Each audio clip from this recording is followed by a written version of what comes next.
Hello వేస్ welcome to Shanmukha రుచులని. మనం ఈరోజు చేసుకోబోతున్న రెసిపీ వచ్చేసి కాబూలి శనగలతోటి చోలే బిర్యానీ అండి. పిల్లల నుంచి పెద్దవాళ్ళందరూ ఎంతో ఇష్టంగా తినే హై ప్రోటీన్ బిర్యానీని ముందుగా ఎలా చేద్దాము, ముందుగా వీడియోలోకి వెళ్ళి చూద్దామండి. ముందుగా ప్యాన్ హీట్ ఎక్కాక దాంట్లోకి ఒక 5 టీ స్పూన్ల ఆయిల్ వేసుకోవాలండి.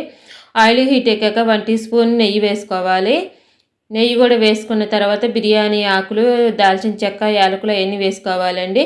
ముందుగానే నేను బాస్మతి రైస్ తీసుకొని కడిగి శుభ్రంగా 2 సార్లు ఒక అరగంట నానబెట్టేసుకున్నానండి.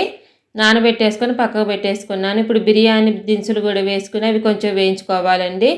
2 బిర్యానీ ఆకులు, చెక్క, లవంగ, ఇలాచి, జాపత్రి అన్నీ వేసుకొని వేయించుకున్న తర్వాత ఒక హాఫ్ టీ స్పూన్ షాజీరా, జీలకర్ర వేసుకొని అది కూడా కొంచెం వేయించుకోవాలి.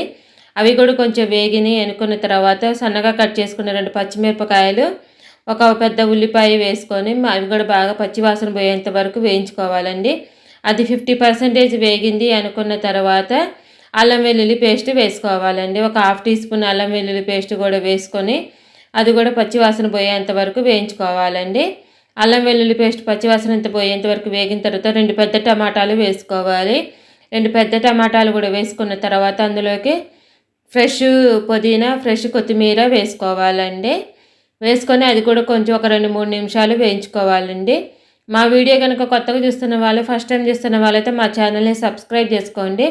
మేము పెట్టే వీడియోస్ మీకు ఎప్పటికప్పుడు నోటిఫికేషన్స్ వస్తూ ఉంటాయి.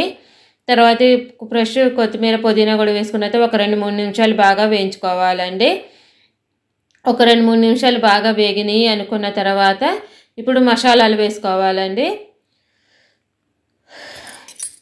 చిన్న స్పూన్ తోటి 1 టీ స్పూన్ ధనియాల పొడి, చిన్న స్పూన్ తోటి గరం మసాలా వేసుకోవాలండి.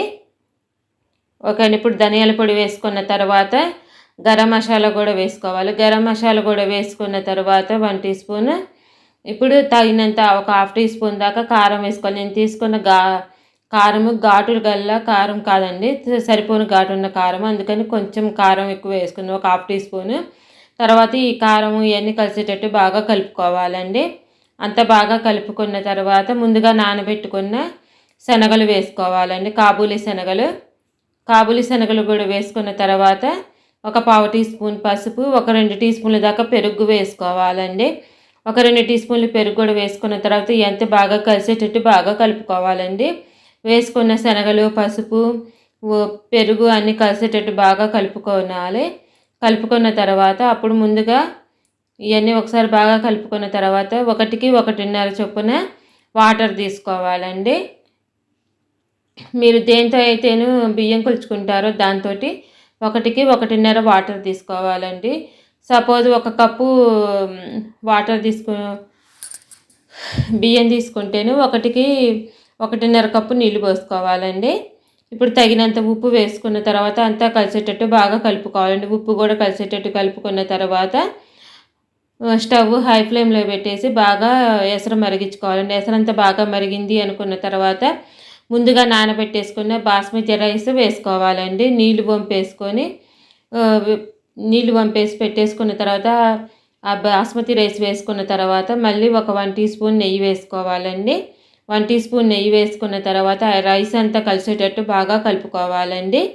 ఆ రైస్ అంతా కలిసేటట్టు బాగా కలుపుకున్న తర్వాత మూత పెట్టేసుకొని 10-12 నిమిషాలు ఉడికించుకోవాలండి. ఒక 10-12 నిమిషాలు మూత పెట్టేసుకొని బాగా ఉడికించుకోవాలి. ముందుగా ఒక 5 నిమిషాలు హై ఫ్లేమ్లో పెట్టి ఉడికించుకోవాలి. తర్వాత మిగిలిన ఒక 7 నిమిషాలు సిమ్లో పెట్టేసుకొని ఉడికించుకోవాలండి. ఉడికింది అనుకున్న తర్వాత మూత తీసుకొని అంతా ఒకసారి బాగా కలుపుకోవాలండి. స్లోగా కలుపుకోవాలి. బాగా స్పీడ్గా కలిపేస్తేనే రైస్ అనేది ఇరిగిపోతుందండి. స్లోగా నెమ్మదిగా కలుపుకున్న తర్వాత అప్పుడు ఈ రైస్ని ఒక బౌల్లోకి తీసుకోవాలండి. రైస్ని అంతా ఒక బౌల్లోకి సర్వ్ చేసుకున్న తర్వాత పైనుంచి కొత్తిమీర, పుదీనాతోటి గార్నిష్ చేసుకోవటమేనండి. గార్నిష్ చేసుకొని సర్వ్ చేసుకుంటేనే చోలే బిర్యానీ రెడీ అయిపోయినట్లేనండి. మా వీడియో కనుక మీకు నచ్చినట్టయితే లైక్ చేయండి, షేర్ చేయండి, సబ్స్క్రైబ్ చేసుకోండి. సబ్స్క్రైబ్ చేసుకోవడం మాత్రం మర్చిపోమాకండి. ప్లీజ్ సబ్స్క్రైబ్ అండ్ లైక్ చేయండి. Thank you for watching.